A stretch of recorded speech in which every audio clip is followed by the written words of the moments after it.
பரிசுத்த நாமத்துக்கு மகிமை உண்டாகட்டும். வாசிக்கலாம். எரேமியாவின் புஸ்தகம் 1ஆம் அதிகாரம் 19வது வசனம்.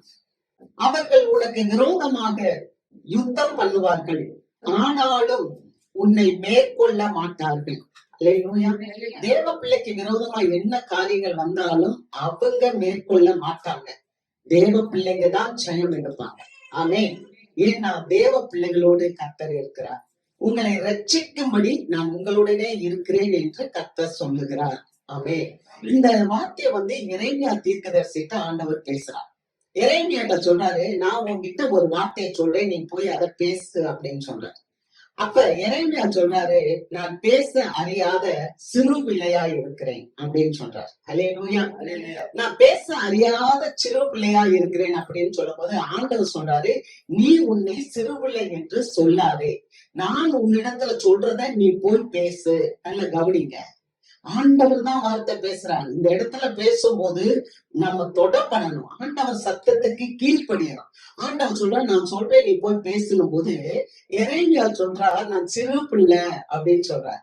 அப்ப ஆண்டவருக்கு என்ன தெரியுமா, சின்ன பிள்ளையோ பெரிய பிள்ளையோ, வயது உள்ளவங்களோ வயதானவங்களோ அது இல்ல, பக்குவப்பட்ட இருதயம் நமக்கு இருக்க வேண்டும். பக்குவப்பட்ட இருதயம் இருந்தா நம்ம ஆண்டவருடைய வார்த்தையை பேச முடியும், ஆண்டவருக்கு சாட்சியாய் வாழ முடியும். ஆண்டவராகிய இயேசு கிறிஸ்து 12 வயதிலேயே அவர் எருசலேம் தேவாலயத்துல போய் உட்கார்ந்து பெரிய பெரிய ஆட்களோடு பேசினார். ஆமென். அப்ப நம்மளையும் தேவன் என்ன பண்ணுவார், எடுத்து பயன்படுத்துவார். அல்லேலூயா. கர்த்தருக்கு மகிமை. அநேக நேரங்கள்ல நாம என்ன பண்றோம்னா நம்முடைய பலவீனங்களை பார்க்கிறோம். அநேகர் உங்களை சொல்லுவாங்க, நீ பலவீனம் உள்ளவன், உனக்கு ஒன்றும் இல்ல அப்படின்னு சொல்லுவாங்க. ஆனா நீங்க அதை கேட்க கூடாது. ஏன்னு சொன்னா அவங்க உங்களை மட்டும் தட்டுறாங்க. அவங்க உங்களை பார்த்து பயப்படுறதுனாலதான் உங்களை பலவீனன் என்று சொல்லுவாங்க. அல்லேலூயா. ஏன்னா ஆண்டவர் சொல்றார், நீ சிறுபிள்ளை என்று சொல்லாதே, நான் சொல்லுறத நீ போய் சொல்லு. ஆண்டவர் சொல்றத நம்ம தான் போய் சொல்ல வேண்டும். அல்லேலூயா. அப்ப பாருங்க, நீங்க அநேகர் என்ன தெரியுமா, நாம சிறு பிள்ளையா இருக்கோம், எனக்கு வயசு பத்தல. இந்த பாபிலோன்ல இருக்கிற வீதிகளையே நட்டுக்க செய்தவங்க யாருன்னா 3 வாலிபர்கள் தான். சாத்ராக், மேஷாக், ஆபேத்நேகோ, அந்த 3 வாலிபர்கள் அந்த பாபிலோனையே நட்டுக்க செய்தாங்க. அந்த அரசன் சொன்னாரு, இவர்கள் ஆராதிக்கிற தேவன் தான் மெய்யான தேவன் என்று சொன்னாங்க. அல்லேலூயா. அந்த அளவுக்கு ஆண்டவருடைய நாமத்தை அந்த சின்ன பிள்ளைங்க, அந்த இளைஞர்கள் அவர்கள் படுத்தினார்கள். ஆண்டவர் நாமத்தை அவர்கள் பிரசித்தி படுத்தினார்கள். பாபிலோன் நகரமே நட்டுகிறது என்று பார்க்கிறோம். ஒரு சிறுவன், ஒரு வாலிபன் தான். அவன் என்ன செஞ்சா, கோலியாத்தினுடைய தலையவே கையில எடுத்து உருட்டிட்டு வரான். அவன் யார்? ஒரு வாலிபன் தான், ஒரு இளைஞன், சிறுவன் தான். ஆனா நாம அநேக நேரத்துல நான் சிறு பிள்ளையா இருக்கிறேன் அப்படின்னு சொல்றோம். அதனாலதான் ஆண்டவர் சொல்றார், நீ சிறு பிள்ளை என்று சொன்னாதே, என் வார்த்தையை நான் உங்ககிட்ட வச்சிருக்கேன். அவங்க உனக்கு எதிராத்தான் வருவாங்க, வந்தாலும் உன்னை அவங்க மேற்கொள்ள மாட்டாங்க. அல்லேலூயா. உன்னை தப்புவிக்கும்படி நான் உன்னோடு கூட இருக்கிறேன். அல்லேலூயா. நம்மளை தப்புவிக்கிற தேவன், அதுக்காக தான் அவர் நம்மோடு கூட இருக்கிறார் என்று பார்க்கிறோம். அல்லேலூயா. இன்னைக்கு நீங்க பாத்தீங்கன்னா, இன்னைக்கு நம்ம உலகத்தை நம்ம குறித்து கவனிச்சோம்னு சொன்னா, தேவ பிள்ளைகள், தேவனால் முன்குறிக்கப்பட்டவர்கள், தேவனால் தெரிந்து கொள்ளப்பட்டவர்கள், தேவனால் அழைக்கப்பட்டவர்கள். நீங்க சின்ன மந்தையா இருந்தாலும் சரி, பெரிய மந்தையா இருந்தாலும் சரி, ஆனால் உண்மையாக உறுதியாக என்னால சொல்ல முடியும், தேவன் தெரிந்து கொள்ளாவிட்டால் நாம் இங்க வர முடியாது. தேவன் நம்மளை முன்குறிக்காவிட்டால் நாம் இங்க வர முடியாது. அப்ப தேவன் நம்மளை அழைக்காவிட்டால் நாம் இங்க வர முடியாது. அப்ப நாம் ஏன் முன்குறிக்கப்பட்டோம், ஏன் தெரிந்து கொள்ளப்பட்டோம், ஏன் அழைக்கப்பட்டோம் என்றால், நாம மாத்திரமல்ல, நம் வாழும் சமுதாயத்தை ஒரு மாற்றத்தை கொண்டு வரும்படியாகத்தான் தேவன் நம்மை அழைத்திருக்கிறார். அல்லேலூயா. ஒரு பெரிய மாற்றத்தை ஆண்டவர் எப்படி கொண்டு வந்தார்? இந்த வேதத்துல நம்ம வாசிக்கும் போது அநேக தேவதாசர்கள் மூலமாக, நிறைய ராஜாக்கள் மூலமாக, நிறைய தீர்க்கதரிசிகள் மூலமாக, நிறைய மனிதர்கள் மூலமாக அவர் மாற்றத்தை கொண்டு வந்தார். ஆமென். இன்னைக்கு நான் பார்க்கும்போது, இன்னைக்கு நம்ம சமுதாயத்தை பாக்குறோம், நம்ம வாழ்கின்ற சமுதாயத்தை பாக்குறோம். நம்ம கையிலேயே நிறைய செல்போன் வச்சு நம்ம பாக்குறோம். எவ்வளவு அசுத்தமான காரியங்கள் வருகிறது இல்லையா? வாலிபர்கள் எவ்வளவு அசிங்கமாக பேசுறாங்க, எவ்வளவு கீழ்த்தனமா சமூகம் கீழ்நோக்கி போய்கொண்டிருக்கு. ஒவ்வொரு தனிப்பட்ட மனுஷனுடைய வாழ்க்கையில பரிசுத்தம் இல்லை. அவங்க வாயில, அவங்க பேசுற பேச்சுல இல்லையா? வாலிப பிள்ளைங்களுடைய வாழ்க்கையில எங்க பார்த்தாலும் விபச்சாரமும், வேசித்தனமும், காம விகாரமும் இருக்குது.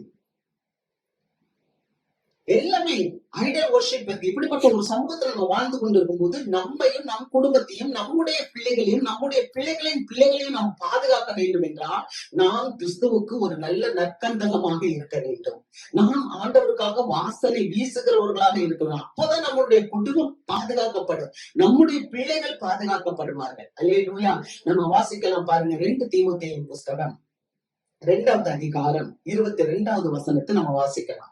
அன்றியும் பாலியத்துக்குரிய இச்சைகளுக்கு நீ விலகி ஓடி சுத்த இருதயத்தோடு கர்த்தரை தொழுது கொள்கிறவர்களுடனே நீதியையும் விசுவாசத்தையும் அன்பையும் சமாதானத்தையும் அடையும்படி நாடு. பவுல் அப்போஸ்தலன் அவருடைய உத்தம குமாரனாகிய தீமோத்தேயுக்கு ஒரு கடிதத்தை எழுதுகிறார். அந்த கடிதத்தை எழுதும் போது அவர் ஒரு அறிவுரையை கூறுகிறார். நல்ல கவனிங்க. ஏன்னா நம்முடைய வாழ்க்கையே என்ன அப்படின்னா ஒரு பிரயாணம் என்று சொல்லுவேன். எங்க பிரயாணப்படுறோம்? பூமியிலிருந்து நாம் பரலோகத்துக்கு பிரயாணப்பட்டு கொண்டு இருக்கிறோம். ஆமே. நம்ம இந்த பிரயாணப்பட்டு போகும்போது நம்ம ஒரு வழி பயணிதான். நான் சமீபத்துல இப்போது நான் ரொம்ப விரும்புற ஒரு புஸ்தகம் என்னன்னா மோட்ச பிரயாணம். அந்த புக்கு இங்க விக்குது. நீங்க இந்த பக்கத்துலதான் இருக்கு, புக் ஸ்டால்ல நீங்க போய் பார்க்கலாம். அந்த விலையும் கம்மி தான். ஜான் பனியன் என்பவர் எழுதின மோட்ச பிரயாணம் என்ற அந்த புஸ்தகத்தை நீங்க படிக்கும் போது அது ரொம்ப இன்ட்ரெஸ்டிங்கா இருக்கும். அது எப்படி ஒரு விசுவாசி வாழ வேண்டும், எப்படி அவனுக்கு வர்ற சோதனைகள், அந்த சோதனைகளை எப்படி மேற்கொண்டு அவன் மோட்சத்துக்கு செல்கிறான் அப்படின்றதுதான். நீங்க படிக்க ஆரம்பிச்சீங்கன்னா அந்த புக்கை கீழே வைக்க மாட்டீங்க. ஏன்னா இன்னொன்னு கூட சொல்றேன், அந்த மூவி மோட்ச பிரயாணம் என்ற மூவியை நீங்க ஆன்லைன்ல செல்போன்ல பாத்தீங்கன்னா கிடைக்கும். அதையும் கூட நீங்க பாருங்க, தமிழ்லயும் இருக்கு. நீங்க பார்க்கும்போது அது இன்னும் உங்களுக்கு ஆவிக்குரிய வாழ்க்கைக்கு ஒரு பூஸ்டாக இருக்கும். அல்லேலூயா. ஆமா. ஏன்னா ஆவி இல்லாதவன் ஜீவன் இல்லாதவன். அப்ப நமக்கு ஆவி இருக்கும் போதுதான் நம்மளால உற்சாகமா இருக்க முடியும். ஆவி இருந்துச்சுன்னா தூக்கம் கூட வராது. அதனாலதான் ஆண்டவர் சொல்ற விழித்திருங்கள். எதுக்கு விழித்திருக்க சொல்றாரு? ஆவியில ஜெபம் பண்ணு. அல்லேலூயா. அப்ப உற்சாகத்தின் ஒரு ஆவி நமக்குள்ள வந்துடும். அவன் அந்த பவுல் சொல்றாரு, அவருடைய உத்தம குமாரனாகிய தீமோத்தேயுக்கு சொல்றாரு, நீயும் அன்றியும் பாலியத்துக்குரிய இச்சைகளுக்கு நீ விலகி ஓடு. பாலியத்துக்கு உரிய இச்சை அப்படின்னா, பாலியம் என்றால் இளமை, இளமைக்கு உரிய இச்சைகள். அநேக இச்சைகள் இளமை பருவத்துலதான் வரும். இளமை பருவம்னா சொல்ல முடியாது. அநேக இச்சைகள். ஆபிரகாம் ஆண்டவர் 99 வயசுல சொன்னார். 99 வயசுல என்ன சொன்னார்னா, நீ எனக்கு முன்பாக நடந்து கொண்டு உத்தமனாயிரு, அப்ப நான் உன்னை ஆசீர்வதிப்பேன்னு சொல்லி 99 வயசுல அவனுக்கு தரிசனமாகி கர்த்தர் அவனை ஆசீர்வதித்து 100வது வயசுல குழந்தைய கொடுக்கிறார். ஆமே. அப்ப பவுல் உத்தம குமாரனாகிய தீமோத்தேயுக்கு சொல்லும் போது, நீ உன்னுடைய பாலியத்துக்குரிய இச்சைகளை விட்டு விலகி ஓடணும். யோசேப்பு ஓடுனார். அல்லேலூயா. அசிங்கமா ஒரு காம விகாரத்துல ஒரு பெண் அந்த ஆளை தினந்தோறும் இழுத்து கொண்டு இருந்தார். என்னோடு செயல், என்னோடு சொல்லி இழுத்து கொண்டே இருந்தார். ஆனா அந்த யோசேப்பு தன்னுடைய வஸ்திரத்தை எடுத்து விட்டு வேகமா விலகி ஓடினார் என்று பார்க்கிறோம். அல்லேலூயா. அது மாதிரி இந்த உலகத்துல இச்சைகள் அநேகம் இருக்கும். கர்த்தரை விட்டு பிரிக்கிற பல காரியங்கள் வரும். ஆனால் ஒரு இளைஞனான ஒரு வாலிபனான தீமோத்தேயுக்கு பவுல் சொல்லுகிறார், இதெல்லாம் விட்டு விலகி ஓடி சுத்த இருதயத்தோட கர்த்தரை தொழுது கொள்கிறவர்களோட. ஆமென். அல்லேலூயா. நம்ம யார தொழுது கொள்கிறோம்? தேவ பிள்ளையை யார தொழுது கொள்ள வேண்டும்? உங்களுக்கு ஆசீர்வாதம் வேணும் என்றால், உங்களுக்கு ஜீவன் வேண்டும் என்றால், உங்களுக்கு கனம் வேணும் என்றால், ஐஸ்வர்யம் வேணும்னா ஒண்ணுதான் நம்ம செய்யணும், ஆண்டவரை தொழுது கொள்ள வேண்டும். அல்லேலூயா. நம்ம ஆண்டவரை தொழுது கொள்ள வேண்டும். ஆண்டவரை தொழுது கொள்கிற பிள்ளைகளோடு நமது ஐக்கியம் இருக்க வேண்டும். அல்லேலூயா. ஆண்டவரை தொழுது கொள்கிற பிள்ளைகளோட நம்ம ஐக்கியம் வைக்கும் போது அங்க பவுல் சொல்கிறார், நீதியையும் விசுவாசத்தையும் அன்பையும் சமாதானத்தையும் அடையும்படி நாடு. நீதியை தேடுங்க, விசுவாசத்தை தேடுங்க. விசுவாசம் இல்லாமல் கர்த்தருக்கு பிரியமா இருப்பது கூடாத காரியம். இன்னைக்கு நம்ம விசுவாசிக்க நிறைய பேரால முடியல உலகத்துல. யார் எதையோ தேடுறாங்க, இதை தேடிடலாம் அதை தேடிடலாம். ஆனா விசுவாசம் கிறிஸ்துக்களாக இருக்கும் போது ஆண்டவர் விசுவாசிகளுடைய வாழ்க்கையில மாபெரும் காரியங்களை செய்வார். ஆமென். அல்லேலூயா. அதனால ஆண்டவர் சொன்னார், நானே தேவன் என்று விசுவாசிகள் நம்புங்க, நானே கர்த்தர் என்று நம்புங்க. அல்லேலூயா. பாருங்க, அப்படியே படகு ஆடுது படகு. ஆனா ஆண்டவர் சும்மா இல்ல, அவர் நேரா வர்றார். அவர் நேரா வந்து அவங்களை ரட்சிக்கும்படி, அவர்களை காப்பாற்றும்படி அவர் வந்து இறைகிற கடலை பார்த்து இறையாதே இறையாதே அமைந்தலா இறை என்று சொன்னார். கடலுக்கு கட்டளை கொடுத்தார். அல்லேலூயா. கடலுக்கு கட்டளை கொடுக்கிற தேவன் இன்னைக்கு நம்முடைய வாழ்க்கையில கொந்தளிப்புகள் இருக்குதா, பிரச்சனைகள் இருக்குதா, அவர் நம் மத்தியில இருந்தா நம்முடைய குடும்பத்துல தெய்வீக சமாதானத்தையும் தெய்வீக சந்தோஷத்தையும் கொண்டு வந்தார். எந்த விதமான பிரச்சனைகள் இருக்கலாம். கடல் எப்படி கொந்தளித்துக் கொண்டிருக்கிறதோ அது போல குடும்பத்துல சில வியாதிகள், சில தத்தளிப்புகள், சில போராட்டங்கள், சில கண்ணீர்கள், சில தேவைகள், சில பாடுகள் எதுவாக இருந்தாலும் ஆண்டவர் நம்ம கூட இருந்தா கடலை பார்த்து பேசுகிற தேவன் நம்முடைய குடும்பத்துல இருக்கிற அந்த சமாதான குலைச்சல்களை எடுத்து போட்டு சமாதானத்தை கொடுக்கிறது. ஆமென். ஆகவேதான் பவுல் அப்போஸ்தலன் அழகாக சொல்லுகிறார், நீ எதையெல்லாம் தேட வேண்டும்? நீதியை தேடு, விசுவாசத்தை தேடு, அன்பை தேடு, சமாதானத்தை தேடு. அல்லேலூயா. தேவ மக்களே, ஒரு முறை ஆண்டவராகிய தேவன் சவுலை தெரிந்து கொண்டார். சவுலை ராஜாவாக தெரிந்து கொண்டார். சவுல் தன்னுடைய தகப்பனுடைய கழுதை காணா போயிடுச்சு. அந்த கழுதையை தேடிதான் சவுல் போறான். ஆனா போற இடத்துல ஆண்டவர் அந்த சவுலை அந்த இஸ்ரவேலுக்கு ராஜாவாக தெரிந்து கொண்டார். அப்படி சவுலை ஆண்டவர் இஸ்ரவேலுக்கு ராஜாவாக தெரிந்து கொண்ட போது சவுல் ஒரு முறை சொல்லுகிறார். அங்க நம்ம வாசிக்கும் போது, நீங்க வீட்டுல போய் வாசிங்க, 1 சாமுவேல் புஸ்தகம் 22வது அதிகாரம் 8வது வசனத்துல அந்த சவுல் கேட்கிறாரு, எனக்காக பரிதாபப்படுகிறவன் ஒருத்தனும் இல்லையா? ராஜாக்கு வந்த சோதனையை பாத்தீங்களா? ராஜாக்கு வந்த சோதனையை பாத்தீங்களா? யாரு அவரை தெரிந்து கொண்டா? தேவன் தான் தெரிந்து கொண்டார். ஏன்னா அவன் கழுதிய காலம் தான் தேடி போனான். ஆனா ஆண்டவர் அவனை முன்குறித்து அவனை இஸ்ரவேலுக்கு ராஜாவா உண்டு பண்ணிட்டார்.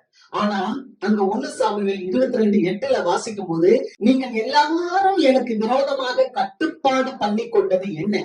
ஈசாயின் மகனுடனே என் குமாரன் உடன்படிக்கை பண்ணும் போது என் செவிக்கு அதை ஒருவனும் வெளிப்படுத்தவில்லை.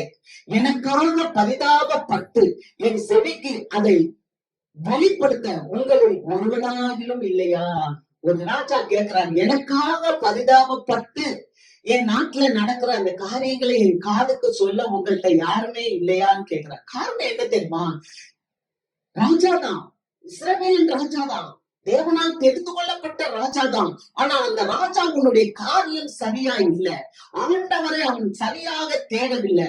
ஆண்டவனை அவன் முறையாக தேடவில்லை. ஆண்டவருக்கு அவன் கீழ்ப்படியவில்லை. ஆண்டவருடைய சத்தத்துக்கு செவி கொடுக்கவில்லை. ஆகவே ஆண்டவர் என்ன பண்ணார் தெரியுமா? சவுலை அவன் புறக்கணிக்க ஆரம்பிச்சுட்டான். சாமுவேல் வந்து சொல்றார், கவனிங்க, நீ உன்னுடைய பார்வையில் சிறியவனா இருக்கும் போதல்லவா நீ ராஜாவாக அபிஷேகம் பண்ணப்பட்டாய். அல்லேலூயா.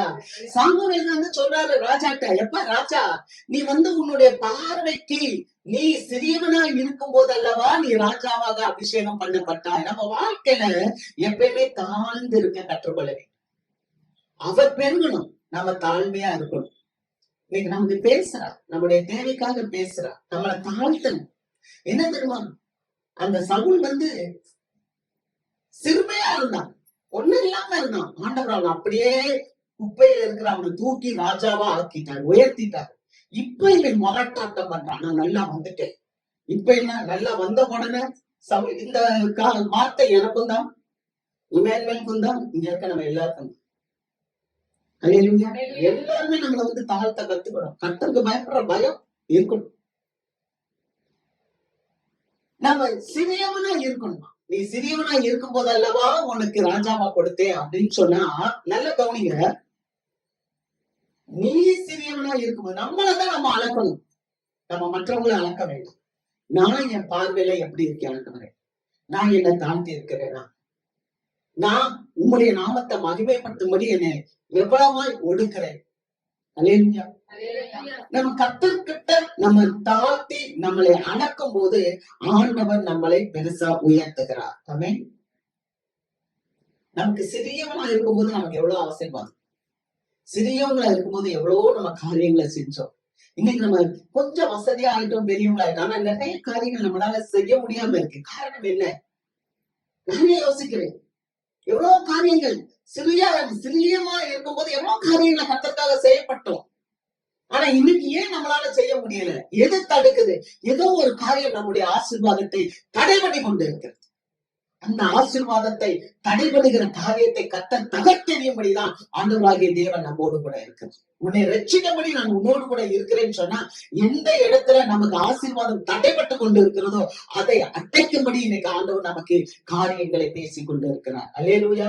நமக்கு எதையுமே நம்மளால சாதிக்க முடியாது. நீங்க நினைச்சு பாருங்க, எதுவுமே நம்மளால சாதிக்க முடியாது. ஒரு மனுஷன்ட்ட 10 கார் இருந்தாலும் சரி, 10 பங்களா இருந்தாலும் சரி, 10 தோட்டங்கள் இருந்தாலும் சரி, 10 பிள்ளைகள் இருந்தாலும் சரி, அல்லது 10 என்ன காரியங்கள் இருந்தாலும் சரி, எதுவுமே நம்மளால எந்த காரியத்தையுமே செய்ய முடியாது. ஆனால் ஒன்றுதான் என்னன்னா, நாம் நம்முடைய கடமையை சரியாக செய்ய வேண்டும். அல்லேலூயா. நம்மளை அழைத்த தேவன் உண்மை உள்ளவர் என்று அழைத்ததுனால நம்முடைய கடமைகளை நாம் சரியாக செய்யும் போது தேவன் நம்மை படிப்படியாக உயர்த்தி விடுவார். அல்லேலூயா. கர்த்தருக்கு மகிமை. அதனாலதான் அவர் சொல்றார், சுத்த இருதயத்தோட உன்னை எதெல்லாம் பின்னோக்கி இருக்குதோ அதெல்லாம் விட்டு விட்டு நீ முன்னோக்கி ஓடும் போது ஆண்டவர் நம்மளுக்கு நீதியையும் சமாதானத்தையும் விசுவாசத்தையும் அன்பையும் கொடுத்தார். அல்லேலூயா. கர்த்தருக்கு மகிமை. தேவ பிள்ளைகளாகிய நீங்களும் நானும் தேவனுடைய கடமையை நிறைவேற்றுவதற்கு ஆண்டவர் நமக்கு துணை நிற்கிறார். நம்ம தேவனுடைய திட்டத்துல நிலைச்சு நிக்கணும். அதற்காக தேவன் நமக்கு துணை நிற்பார். ஆமே. நீங்க நீதிமொழிகள் புஸ்தகம் 12வது அதிகாரம் 4வது வசனத்தை வாசிப்போம். குணசாலியான ஸ்திரீ தன் புருஷனுக்கு கிரீடமாய் இருக்கிறார், லட்சை உண்டு பண்ணுகிறவளோ அவனுக்கு எலும்புருக்கியாய் இருக்கிறார். குணசாலியான ஸ்திரீ தன் புருஷனுக்கு கிரீடமாய் இருக்கிறார். தேவனுடைய திட்டத்துல, தேவனுடைய ராஜ்ய பணியில பெண்களுக்கு பெரும் பங்கு உண்டு. அல்லேலூயா. பெரும் பங்கு உண்டு. பெண்கள் தான் நாட்டின் கண்கள் சொல்லுவாங்க. அல்லேலூயா. பெண் சரியா இருந்தா நான் என்ன உறுதியா சொல்ல முடியும், ஒரு பெண் சரியா இருந்தா எல்லாத்தையும் சரி பண்ணிடலாம். அதனாலதான் அநேக காரியங்கள்ல நீதிமொழிகள்ல சாலமன் சொல்றார், பெண்களை பத்தி அதிகமா பேசுறான். பெண் யார்? கணவனுக்கு கிரீடமா இருக்கிறாரா. அல்லேலூயா. லட்சைய உண்டு பண்ணுகிறவளோ, லட்சை அவமானத்தை கொண்டு வர்றவ அவனுக்கு எலும்புருக்கியா இருக்கு. எலும்பு எப்படி உருவம்? ஒருவேளை அந்த மகனோ மனிதனோ தேவனோடு இருப்பான் என்றால் தப்பிக்கொள்வான். வசனம் சொல்லுது, நீங்க 7வது அதிகாரம் வீட்டுல படிச்சு பாருங்க. ஒரு மகன், ஒரு ஆண் மகன் ஒரு பெண் பின்னாடியே போனான். அந்த வசனம் சொல்லுது, அம்பு அவன் ஈரலை பிளந்தது. ஆண்கள் பெண்கள் பின்னால போனாலும் சரி, பெண்கள் ஆண்கள் பின்னாலேயே போனாலும் சரி, அம்பு ஈரலை பிளக்குமா? கணவன் மனைவி பிள்ளைகள் இணைந்து வீட்டை கட்டி கர்த்தருக்கு பின்னால போகணும். அல்லேலூயா. ஒருவர் விழுந்தா ஒருவர் தூக்கணும். எதுல? ஆண்டவருக்குரிய காரியத்துல. அப்படி விழுந்தா தூக்கி உபவாசித்து ஜெபித்து நம்ம வீட்டை கட்டும் போது கர்த்தர் நம்முடைய வீட்டின் தலைவராக இருப்பார். அல்லேலூயா. என்னால உறுதியா சொல்ல முடியும், எந்த ஒரு காரியத்தையும் ஒரு மனுஷர் தன்மையில செய்யவே முடியாது. நம்மளுடைய எதிர்பார்ப்புகள், நீங்க ஒருவேளை இன்னைக்கு பெண்கள் ஆண்கள் இடத்துல எதிர்பார்ப்பீங்க அப்படின்னு சொன்னா அங்க தோற்று போவீங்க. ஆண்கள் பெண்களிடத்துல நீங்க எதிர்பார்ப்பீங்கன்னா தோற்று போவீங்க. ஆனா 2 பேரும் சேர்ந்து கரம் பிடித்து செபித்து, ஆண்டவரே நீரே எங்கள் வீட்டின் நடு மையமாக இருக்கிற நீர்தான் நடு நாயகர் என்று சொல்லும் போது முப்பொருள் சீக்கிரமாய் வராது. அல்லேலூயா. அங்கே பிரிவினைக்கு வழியே இல்லை. அங்க அன்புதான் நிற்கும். அங்க யார் இருக்கிறானா? ஆண்டவர் ஆட்சி செய்கிறார். ஆண்டவர் ஆட்சி செய்யாம எசபேல் ஆட்சி செய்தார். எசபேல் ஆட்சி செய்தார். அவள் குடும்பத்துல அவலட்சணத்தை கொண்டு வருவார். எசபேலின் ஆவி அது பெயல்செபூல் ஆவி, தீய ஆவி, பேய்த்தனத்துக்குரிய காரியம் குடும்பத்துல வராம இருக்கணும். அதற்கு தேவன் நமக்கு ஒத்தாசை செய்வார். அல்லேலூயா. அதற்கு தேவன் நமக்கு பாதுகாப்பை கொடுப்பார். ஆமென். உங்களை ரட்சிக்கும்படி நான் உங்களோடு இருக்கிறேன்னு சொன்னவன், கணவன் மனைவிக்கு நிறைய பங்கு உண்டு. இணைந்து நீங்க பல காரியங்களை தேவ பணிக்காக உங்களை ஒப்பு கொடுக்கும் போது ஆண்டவர் உங்களுக்கு மேன்மையான காரியங்களை செய்வார். முதலாவது ஒரு காரியத்தை நான் முடிச்சு பாக்குறேன். அநேக தேவ பிள்ளைகளுடைய வாழ்க்கையில என்ன இருக்குன்னா அதிருப்தி. வாசிக்கலாம். பிரசங்கி புஸ்தகம் 5வது அதிகாரம் 10வது வசனம். மனப்பிரியன் பணத்தினால் திருப்தி அடைவதில்லை, செல்வ பிரியன் செல்வ பெருக்கினால் திருப்தி அடைவதில்லை. இதுவும் மாயையே. பணப்பிரியன் பணத்தினால் திருப்தி அடைவதில்லை. செல்வப்பிரியன் செல்வத்தினால் திருப்தி அடைவதில்லை. இதுவும் மாயையே. எவ்வளவு காரியங்களை தேவன் செய்தாலும் நம்ம தொடர்ந்து என்ன பண்ணிக்கிட்டே இருக்கணும்னா, பத்தல அந்த நோக்கத்திலே இருக்கக்கூடாது. அதுதான் ஆண்டவன் நமக்கு சொல்றான். சாலமோன் அதைத்தான் சொல்றாரு. எவ்வளவு பணம் வந்தாலும் நமக்கு திருப்தி ஆகாது, எவ்வளவு செல்வம் வந்தாலும் நமக்கு திருப்தி அடையாது. காரணம் என்னன்னா, அது மாயை. அது காணா போகிற காரியம். அப்ப நிலையான ஒரு காரியம் இருக்கு. ஹல்லேலூயா. ஒரு ஊர்ல ஒரு விவசாயி இருந்தார். அவர் என்ன பண்ணுவார்னா, ரெகுலரா சண்டே ஆச்சுன்னா ஆலயத்துக்கு போவார். அப்ப அவர் விவசாயத்துல உருளைக்கிழங்கு சாகுபடி பண்ணினார். ஒவ்வொரு தடவையும் ஆலயத்துக்கு போகும்போதெல்லாம் அந்த போதகர்கிட்ட சொல்லுவாராம், நான் இந்த வட்டம் உருளைக்கிழங்கு சாகுபடி பண்ணிருக்கேன், நிறைய உருளைக்கிழங்கு அப்பப்போ அழுகி போயிருந்து, நீங்க அதை அணுகாம இருக்கணும் அப்படின்னு சொல்லிட்டு போவாராம். சரின்னு சொல்லி இவர் ஜெபம் பண்றாரு. கொஞ்ச நாள் கழிச்சு திரும்ப அதே விவசாயம் வர்றாரு. போதகர்கிட்ட சொல்றாரு, உருளைக்கிழங்கு சாகுபடி பண்ணினேன், அமோக விளைச்சல், நல்ல விளைச்சல், ஒண்ணு கூட அழுகி போகல. ஆனால் நான் வளர்க்கிற பன்றி குட்டிக்கு சாப்பாட்டுக்கு எங்கே போட்டேன்?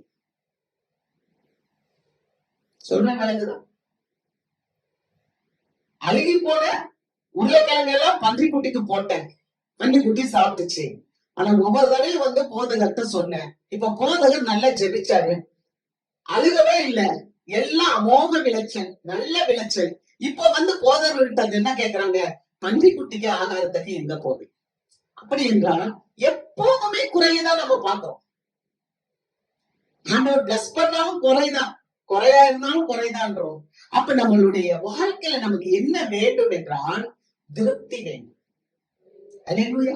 திருப்தி வேண்டும். நம்ம வாழ்க்கையில அநேக நேரம் நம்ம தேவ பிள்ளைகளாக நாங்களும் என்ன பண்றோம்னா அதிருப்தியில வாழ்ந்தோம். எனக்கு ஒரு ஆச்சரியம், நாகமான் ஒரு பெரிய மனிதன், எண்ணிக்கையில உள்ளவன், அவன் ஒரு பலசாலி, அவன் ஒரு யுத்த வீரன், அவன் சீரிய நாட்டினுடைய மன்னனுக்கு அவன் சேனாபதியாக தளபதியாக போரை நடத்தி சொல்லுகிறவனா இருக்கிறான். அவனுக்கு ஒரு குஷ்டம், அந்த குஷ்டத்தை சுகமாக்கணும், குஷ்டத்துல இருந்து விடுதலை அடையணும்னு நினைக்கிறான். ஆண்டவருடைய பிள்ளை ஒண்ணு சொல்லுது, என்னுடைய நாட்டுல ஒரு தேவனுடைய மனுஷன் இருக்கிறான், நீ அங்க போனா உனக்கு சுகம் கொடுப்பா. இப்ப அந்த இடத்துக்கு போயாச்சு. கவனிங்க, போன உடனே எலிசா சொல்றாரு, நீ போய் யோர்தானிலே 7 தடவை முங்கு, உனக்கு சுகம் கிடைக்கும். ஹல்லேலூயா. ஆனால் அந்த மனிதனுக்கு அது திருப்தி வரவில்லை. அவனுக்கு அது என்னன்னா ஒரு அதிருப்தி, திருப்தி இல்லை. என்னன்னா, எங்க நாட்டுல ஓடுதே பெரிய பெரிய நதி, எங்க நாட்டுல ஓடுற நதியை விட இந்த யோர்தான் நதி என்ன பெரிய நல்ல நதியா? ரெண்டாவது என்ன சொல்றாரு, அந்த ஊழியக்காரன் என் கரங்களை தொட்டு இப்படி எனக்கு சுகம் கொடுப்பான் என்று நினைத்தேன், ஆனால் அவர் என்ன போய் தண்ணீர முங்கன்னு சொல்லிட்டாரு. அதிருப்தி, திருப்தி இல்ல. தேவ மக்களே, சுகம் கொடுப்பது ஆண்டவர். அல்லேலூயா. அவர் எப்படியும் சுகம் கொடுப்பார். அல்லேலூயா. ஒருவேளை நாம் எண்ணுகிற எண்ணத்தின்படி அவர் கொடுக்காவிட்டாலும் எப்படியாவது சுகம் கொடுக்க அவருக்கு வல்லமை உண்டு. அல்லேலூயா. நம்முடைய ஆண்டவர் சொல்லுவாங்க, தூணிலும் இருப்பான், துரும்பிலும் இருப்பான், எப்படியா அவர் சொல்லுவான். அவருக்கு சத்தத்துக்கு ஜஸ்ட் நம்ம கீழ்ப்படிந்தால் போதும். அல்லேலூயா. நம்மளுடைய எதிர்பார்ப்புகள் அல்ல, ஒருவேளை நம்முடைய வேண்டுதல்கள், நம்முடைய விண்ணப்பங்கள் ஒரு மனிதனை நோக்கி இருக்கலாம், ஆனால் அந்த மனிதன் மூலமாக அது நடைபெறாவிட்டாலும் உன்னுடைய கண்ணீர்களும் உன்னுடைய விண்ணப்பங்களும் தீர்ப்பாகாது. நாம் தேவனிடத்திலே திருப்தி உள்ளவர்களாக இருக்க வேண்டும். அல்லேலூயா. நாம் அதிருப்தி படக்கூடாது. ஏன்னா தேவன் சர்வ வல்லமை உள்ளவர். அல்லேலூயா. அவர் சர்வ வல்லமை உள்ளவர். அவர்கிட்ட நம்ம அதிருப்தியோடு இருக்க வேண்டியதில்லை. நான் நினைச்சு பாக்குறேன், அநேகர் வியாதியில இருக்கலாம், அநேகர் பலவிதமான போராட்டங்களில் இருக்கலாம். இனிமேல் எனக்கு வாழ்க்கையே இல்லை, எனக்கு அவ்வளவுதான் முடிஞ்சு போச்சு என்று சொல்லி இருக்கலாம். ஏன்? மார்த்தா மரியா அவங்களுடைய சகோதரன் மரித்தே போய்விட்டான். 4 நாள் ஆகிவிட்டது. கல்லறையிலும் கொண்டு போய் வைத்தாச்சு. அதிகமாய் சிந்தித்து பார்த்தேன், ஆண்டவரே, அவன் மரித்த பிறகு உயிரோடு எழுந்திருப்பான்னு சொன்னீங்க, உங்களுடைய வருகையில அந்த உயிர்ப்பால் பெற்றான்.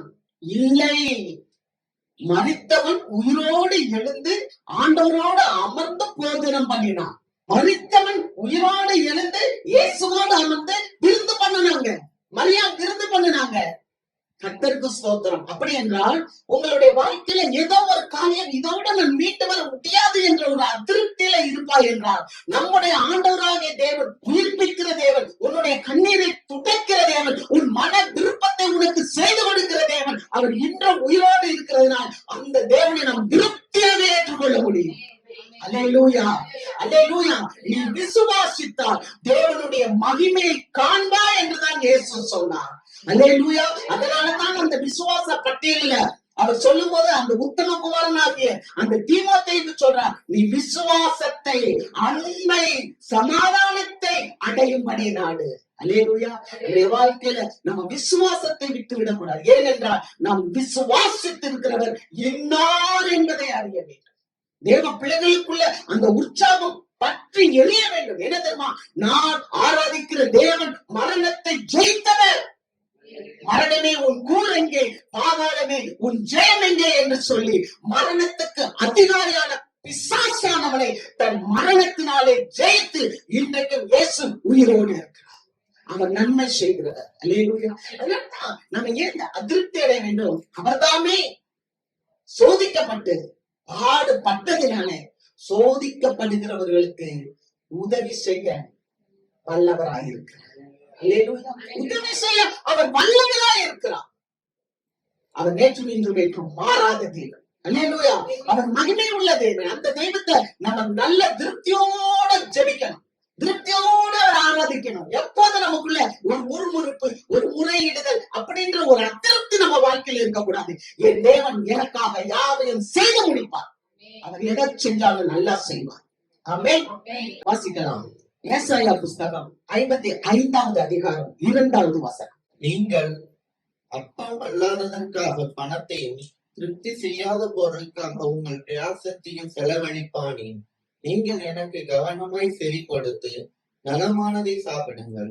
அப்பொழுது உங்கள் ஆத்துமா கொழுப்பான பதார்த்தத்தினால் மகிழ்ச்சி ஆகும். அல்லேலூயா. நீங்க அப்பமில்லாததுக்காக உங்க பணத்தையும் திருப்தி செய்யாத பொருளுக்காக உங்களுடைய பிரயாசத்தையும் செலவழிப்பானே. அந்த மனுஷன், அந்த விவசாயி பாருங்க, அவனுக்கு திருப்தியே இல்லை. நல்லா விளைஞ்சாலும் கஷ்டம், நல்லா விளையாட்டாலும் கஷ்டம். அதனாலதான் ஏசாயா சொல்றாரு, அப்பம் அல்லாத காரியத்துக்கு, அப்பத்துக்காக, நீங்க அப்பத்துக்காக பணத்தையும் பிரயாசம், உங்களோட திருப்தி செய்யாத பொருளுக்காக, திருப்தியிலேயே ஆண்டவர் வந்துட்டா திருப்தி வந்துடும். அல்லேலூயா. ஆண்டவர் மட்டும் நம்ம வாழ்க்கையில, நம்ம மனசுல, நம்ம எண்ணத்துல வந்துட்டாருன்னா நமக்கு திருப்தி வந்துடும். அதனாலதான் அந்த தீமோத்தேயுக்கு அவர் சொல்றாரு, போதும் என்ற மனதுடனே கூடிய தேவ பக்தி மிகுந்த ஆதாயம். ஏன்னா உலகத்தின் காரியங்கள் எல்லாம் தற்காலிகமானது, அது நிலையானது அல்ல. ஆனா ஆவிக்குரிய ஆன்மீக காரியங்கள் இன்மைக்கும் மறுமைக்கும் நமக்கு போதுமானதாக இருக்கிறது. அல்லேலூயா, அல்லேலூயா. ஆகவே நம்ம என்னன்னா, அதிருப்தியில இருந்து நம்ம ரட்சிப்பை அடையணும்னு சொன்னா என்ன பண்ணணும்னா, நம்ம அப்பமில்லாததுக்காக பணத்தையும் திருப்தி செய்யாத ஒரு பொருளுக்காக நம்ம பிரயாசத்தையும் செலவழிக்காம அவருக்கு கவனமா செவி கொடுத்து, அல்லேலூயா, தேவனுடைய வார்த்தைக்கு கவனமா செவி கொடுத்து நலமானதை சாப்பிடுங்கள். நீங்க இந்த நலமானதை சாப்பிடுங்கள், இதுல இருக்க ஆகாரத்தை சாப்பிடுங்க, புசிங்க. யோசுவா ஆண்டவர் சொன்னார் 1வது அதிகாரம் 8வது வசனத்துல, இந்த நியாயப்பிரமாணத்தை புசி, அப்போ உன்னுடைய வழியை வாய்க்க பண்ணுவார். அல்லேலூயா.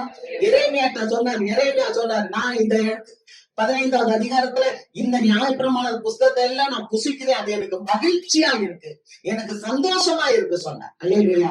ஆக இந்த நலமானது புசிக்கும் போது உங்கள் ஆத்மா கொழுப்பான பதார்த்தத்தினால் மகிழ்ச்சியா, உங்களுக்கு கொழுப்பான பதார்த்தம் என்னதான் உங்களுக்கு மட்டன் பிரியாணி, சிக்கன் பிரியாணி, என்னதான் உங்களுக்கு ஃபேவரட்ஸ், பலூடா, என்னென்ன தேவைகளுக்கு எல்லாம் கொடுத்தாலும் சாப்பிடுறவருக்கு தான் சாப்பிட முடியும், வயிறுதான் சாப்பிட முடியும். அடுத்து நீங்க வந்துட்டீங்கன்னா கவலைப்படாம இருக்க முடியுமா? அப்ப கவலைப்படுறோம்னா அந்த கவலை தான் நம்ம மனுஷனா வாழக்கூடாது. அதுக்குத்தான் நலமானதை சாப்பிடணும். சரீரத்துக்கு வேணா அதை சாப்பிடலாம், ஆனா ஆத்மாவுக்கு, அல்லேலூயா, நம்முடைய ஆத்மாக்கு இந்த நலமானதை சாப்பிடும் போது அது கொழுப்பான பதார்த்தத்தை நமக்கு கொடுக்கும். நம்முடைய ஆத்மா கொழுப்பான பதார்த்தத்தினால் மகிழ்ச்சி ஆகும். அல்லேலூயா. நல்ல ஆகாரம் சாப்பிடும்போது எப்படி ஒரு குழந்தை புஷ்டியா வருதோ அது மாதிரி ஒவ்வொரு தேவ பிள்ளையும் உங்க வாழ்க்கையில நோஞ்சானா இருக்கக்கூடாது.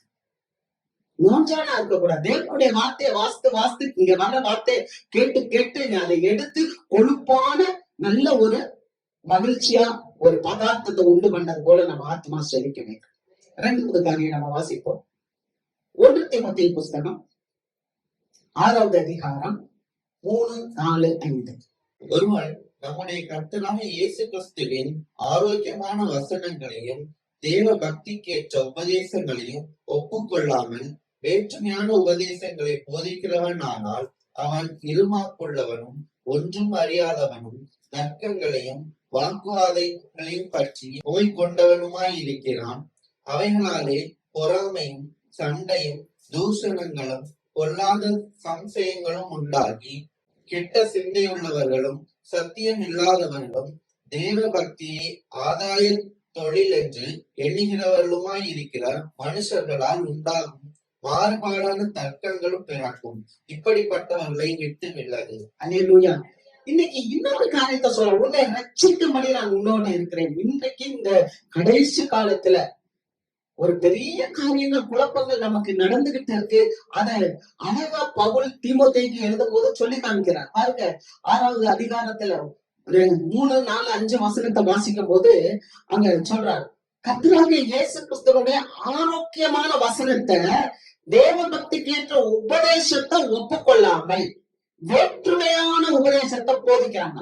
போதனை கொடுக்க மாட்டேன்றாங்க நிறைய மக்கள். ஏன்னா இயேசுதான் சொன்னாரு, கள்ள தீர்க்கதரிசிகள் உங்களிடத்துல வருவாங்கன்னு. கள்ள தீர்க்கதரிசி எப்படி இருக்கும்? அவங்க உங்களை வஞ்சிக்கிறதே தெரியாது, உங்களை ஏமாற்றுறதே தெரியாது. ஏன்னா அவங்க இந்த லிப்ஸுக்குள்ள என்ன இருக்கும்னா சுகர், இனிப்பு போட்டு தடவி வைப்பாங்க. அப்போ உங்களால கண்டுபிடிக்க முடியாது. உள்ள விஷம், ஒரு எலிக்கு கொடுக்கிற விஷத்தை வச்சுட்டு அதுக்கு மேல அப்படியே ஹனி கோட்டன் தேனை அப்படியே கோட் பண்ணி வச்சுட்டு இத உங்க கையில கொடுத்து இத சாப்பிடுங்க, இது ஸ்வீட்னா என்ன ஆகும்? சாப்பிட்டா செத்துட்டு. அப்படிதான் இன்னைக்கு நிறைய உபதேசங்கள், உண்மையான உபதேசங்களை ஏற்றுக்கொள்ளாம சிலர் பேசுறாங்க.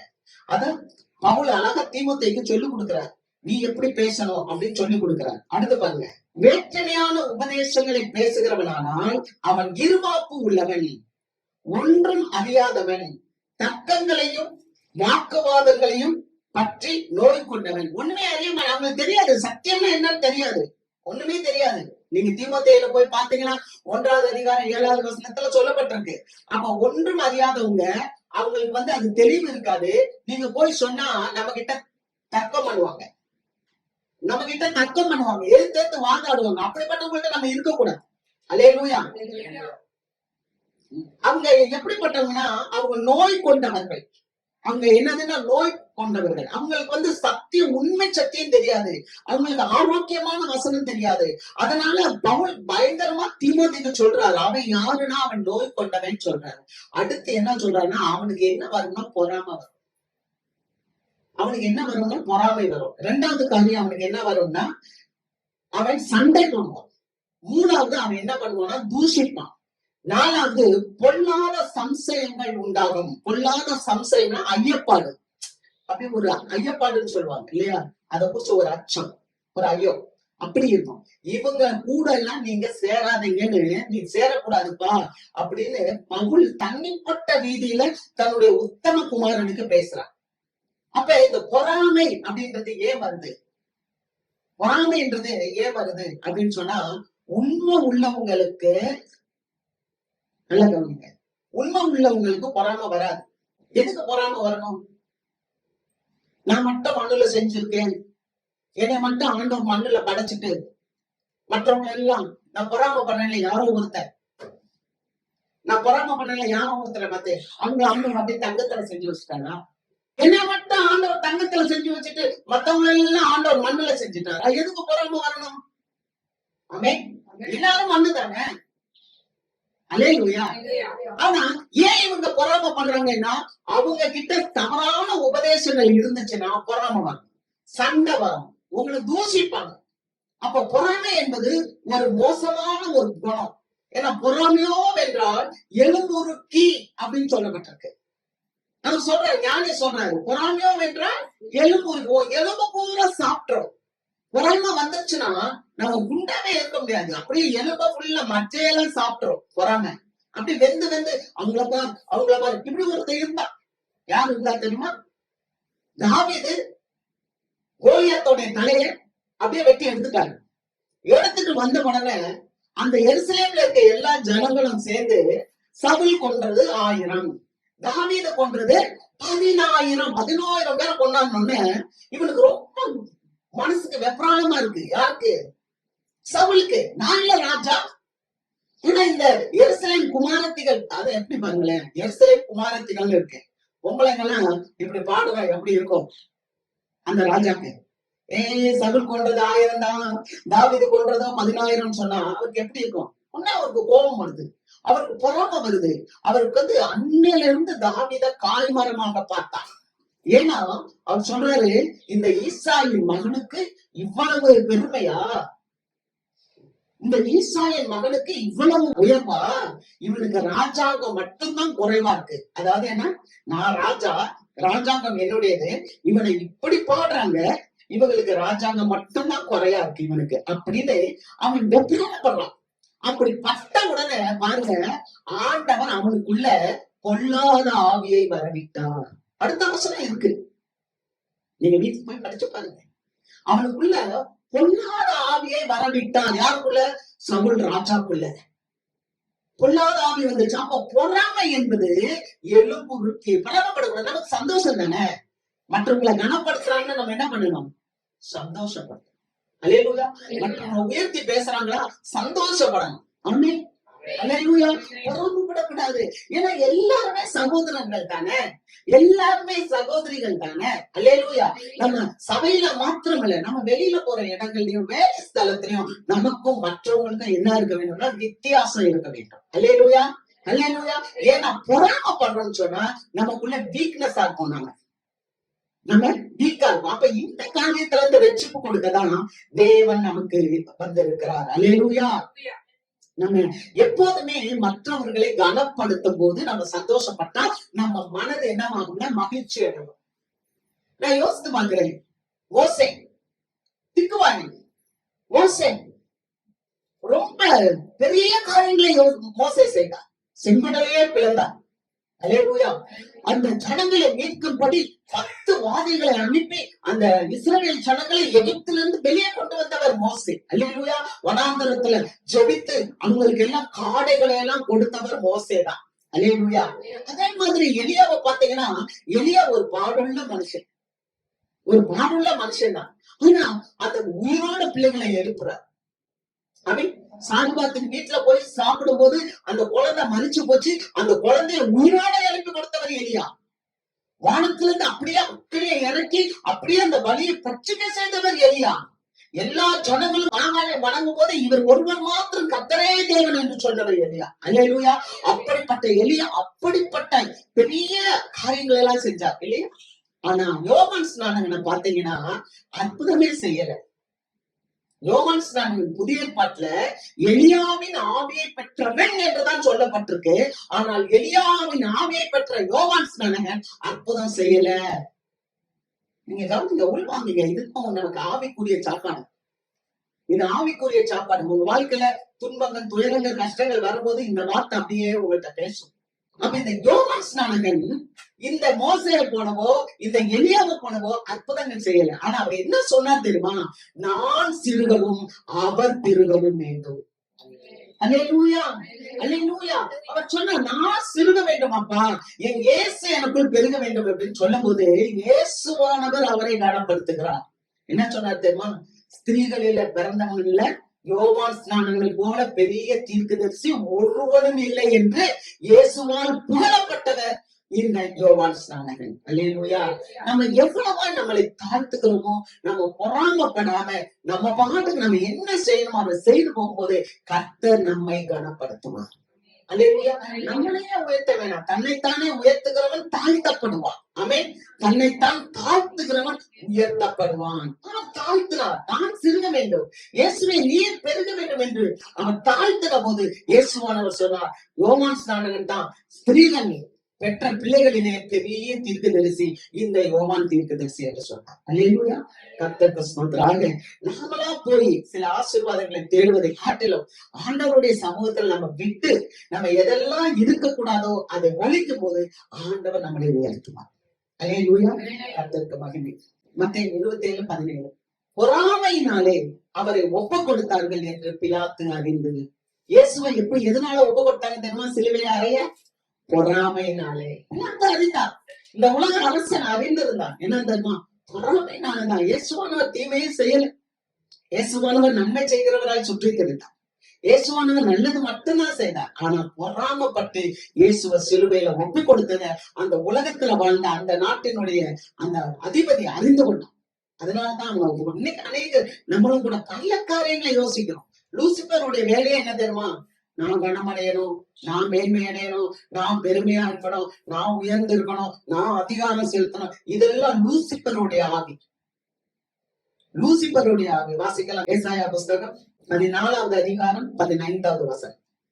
ஆனாலும் அகாதமான பாதாளத்திலே தள்ளுண்டு போனாய். ஆனாலும் நீ அகாதமான பாதாளத்திலே தள்ளுண்டு போனாய். இந்த உலகத்துல காணப்படுதுல சில எத்தனையோ மன்னர்கள், கொடுங்கோல் அரசர்கள் எல்லாம் பார்த்திருப்போம். கொடுங்கோல் மன்னர்கள் எல்லாம் பார்த்திருப்போம்.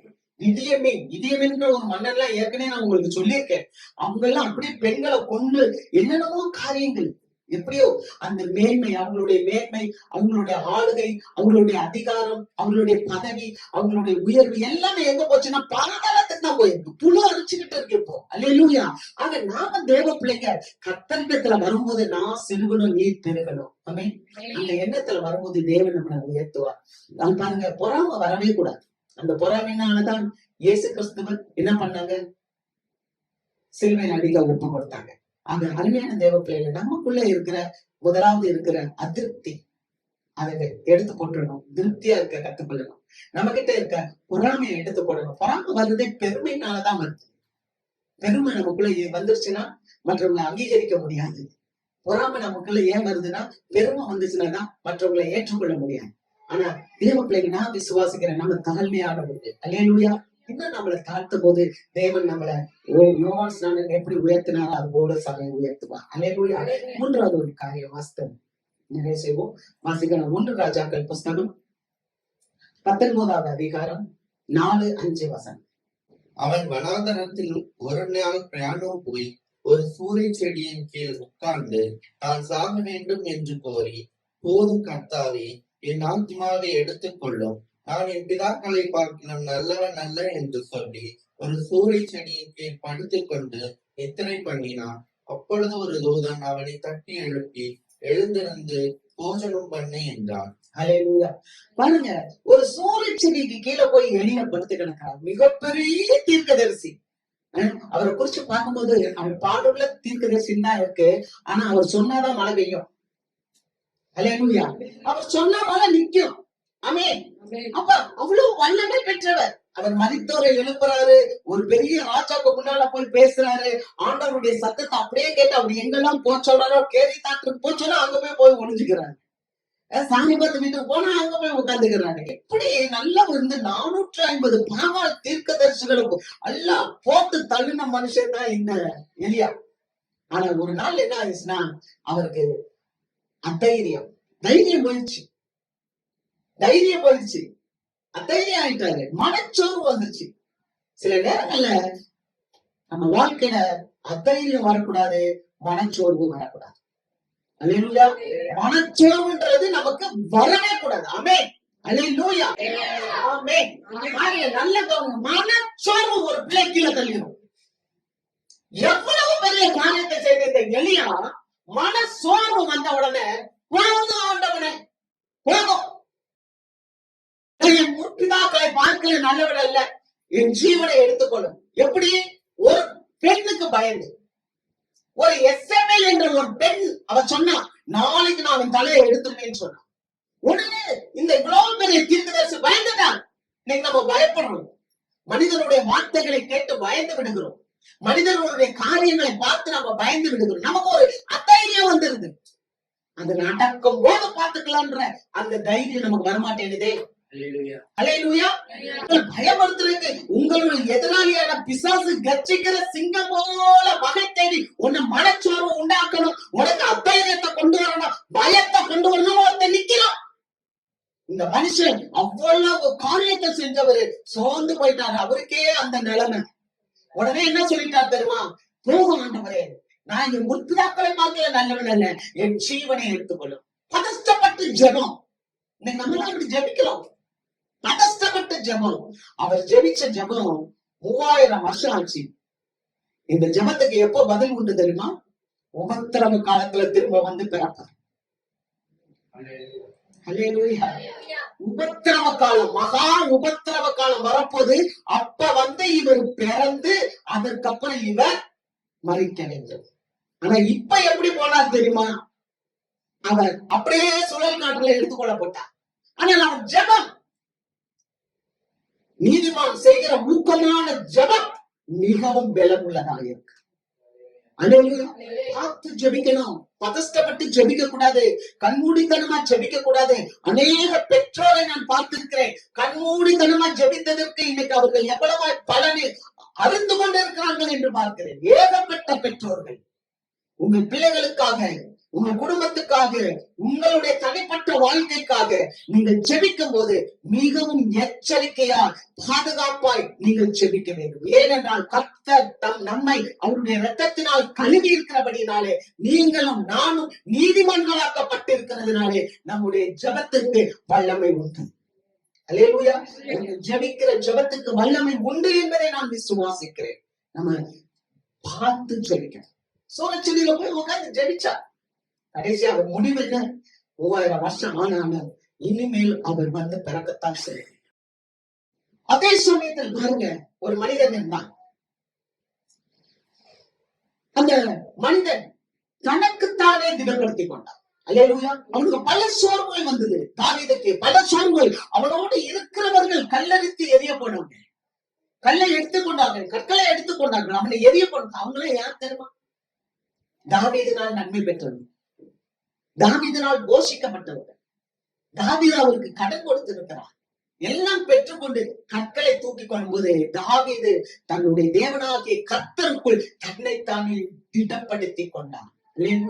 நமக்கு ஆண்டவருக்குள்ள திடப்படுத்திக் கொள்ள வேண்டும். அதைரியம் வந்துவிடக் கூடாது, மனச்சோர்வு வரக்கூடாது, தைரியமா இருக்கணும். 2வது பாருங்க, பவுலை குறிச்சு நம்ம பாக்குறோம்.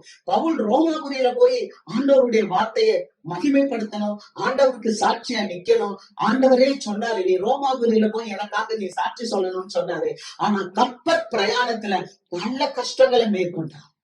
கப்பல் பிரயாணத்துல போகும்போது பல கஷ்டங்களை மேற்கொண்ட போது, ஆனாலும் இந்த பவுல் எப்படி இருந்தா தெரியுமா? தேவனோட ஐக்கியத்தோடு இருந்தான். பல நாட்கள் சூரியனை பார்க்கல, பல நாட்கள் இருட்டு, சூரியனே இல்ல, இருட்டு, நட்சத்திரங்கள் இல்ல.